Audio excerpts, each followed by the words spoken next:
একদিকে মমতা বন্দ্যোপাধ্যায় তিনি সিইসি কে চিঠি দিচ্ছেন ফর্ম 6 নিয়ে, যেখানে তিনি বলছেন যে ভিন রাজ্যের ভোটারদের নাম যুক্ত করার একটা চক্রান্ত করা হচ্ছে, যা অগণতান্ত্রিক, অসাংবিধানিক।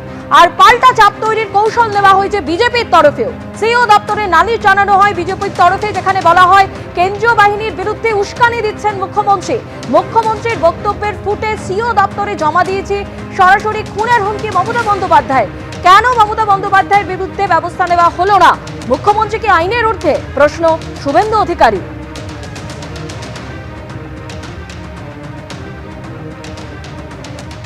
আমরা দুটো বক্তব্যের ক্লিপ এবং তার ভাষণের পেন ড্রাইভ জমা দিয়েছি।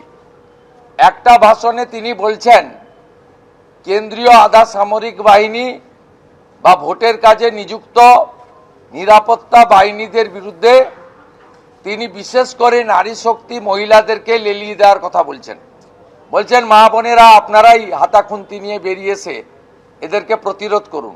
তো সরাসরি হিংসাতে এবং নির্বাচনের কাজে নিযুক্ত হাজার হাজার নিরাপত্তা রক্ষীকে আক্রমণ করার মধ্য দিয়ে সমগ্র নির্বাচন ব্যবস্থার উপরে উনি আক্রমণ করেছেন।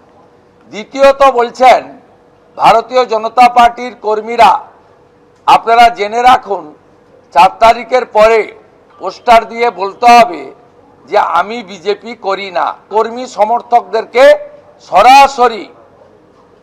সরাসরি খুনের হুমকি দিচ্ছেন এই বক্তব্যের মধ্য দিয়ে। তাই কেন ব্যবস্থা নেওয়া হবে না?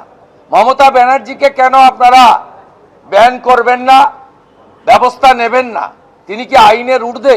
মুখ্যমন্ত্রী কবে খুনের হুমকি দিয়েছে? মুখ্যমন্ত্রী রাজনৈতিকভাবে সকলকে সচেতন করছে। আরে হুমকি তো দিলীপ ঘোষের কাছ থেকে শিখবেন, শুভেন্দু অধিকারীর কাছ থেকে শুনবেন, অর্জুন সিং এর কাছ থেকে শুনবেন, রাহুল সিনহার কাছ থেকে শুনবেন।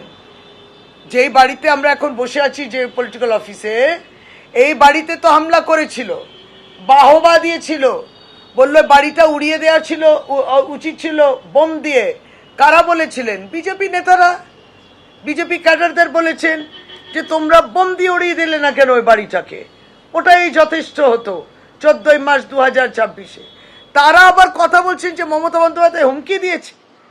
যারা হুমকি দেয় না তারা সবসময় কানে হুমকি বাজে তাদের, এবং তাই শোনে, নিজেদের হুমকিটাই নিজেরা শুনছেন।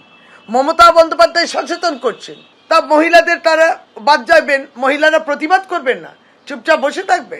এবিপি আনন্দ, এগিয়ে থাকে, এগিয়ে রাখে।